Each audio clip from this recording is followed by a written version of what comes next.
pavarësisht votave, apo shifrave, apo mandateve që do të siguronin në 11 maj, me këtë të rreshtohet koalicioni Euroatlantik pas zgjedhjeve?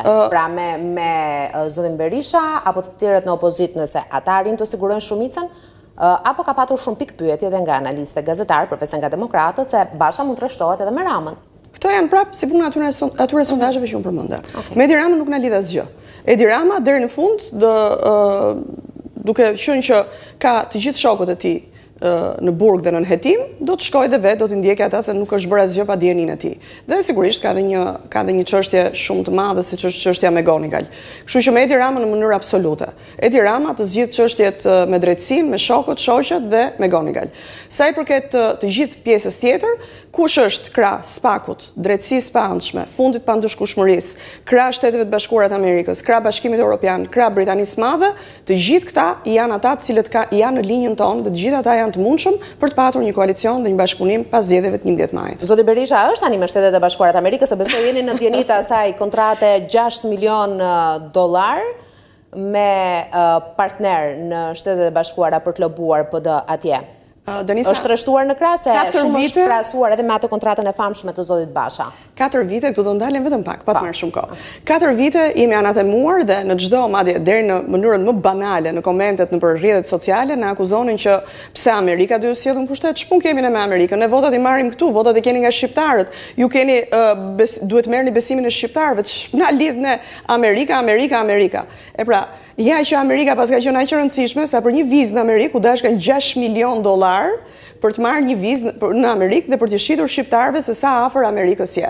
Dhe sa i përket çështjes akuzave që janë hedhur ndaj zotit Basha, më vjen prapë për të qeshur sepse u krijua dhe një komision Mandia atëherë. Komisioni Mandia kishte akuza, mbanin radhën, mbanin frymën madje për dalë të foltore e parlamentit kush e kush të akuzonte më shumë zotin Basha për rublat ruse, i doli huq për shkak të çështjes me Gonigalit dhe kush e di çfarë do nxjerrë ajo me Gonigali, edhe ca emra të tjerë që do jenë surprizë për të gjitha palët, kështu që le të mbajnë frymën dhe pak se Amerika është e rëndësishme, siç ka qenë e rëndësishme në vitet e para kur demokracia po vinte në Shqipëri dhe është e rëndësishme në çdo moment të Shqipërisë si një vend i cili ka një demokraci të konsoliduar, si një aleat strategjik i Shqipërisë dhe shqiptarëve, ka qenë, është dhe do të jetë gjithnjë e rëndësishme. Pastaj lobimet me $6 milion, le të shohin shqiptarët se sa të rëndësishme është interesi personal një individi përballë interesave të them 2 milionë ca shqiptarëve, të cilët sot janë dikush për punë, dikush për pensione të ulta, dikush për mbijetesë, dikush tjetër.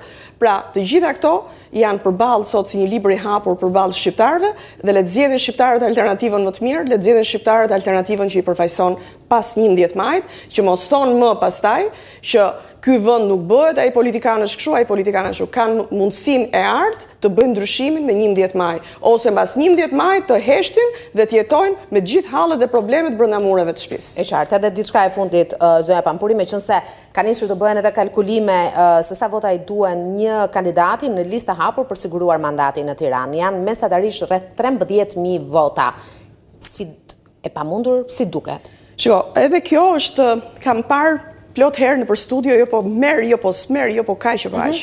Ne jemi më komod, Denisa, jemi të gjithë në listë hapur dhe nuk presim, unë personalisht nuk pres që të plotësohet lista e mbyllur dhe pastaj të më vi radha mua, kush e di, listë hapur. Ne jemi të gjithë në garë dhe pa diskutim kemi dhe një plus tjetër shumë të madh, që jemi parti, që kemi struktura dhe strukturat mirëfillta, edhe në një moment ekstremisht vështirë siç ishin zgjedhjet e 2023-shit, përsëri patëm një mini rezultat, po kishte një shkëndijë të mirë, që ishim zero.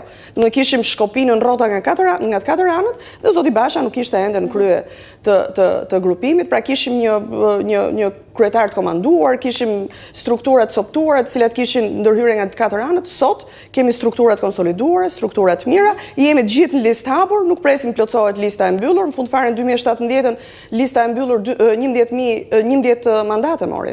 Kështu që nuk shkoi më shumë se 11 mandate, që ishim gjithë bashkë. Kështu që të gjithë ata që i bëjnë këto kalkulime i dinë mirë gjërat se si janë dhe dinë mirë se sa do të dalin ata që presin plotësohet lista e mbyllur, presin të dalin nga lista e hapur, që kanë zero shanse.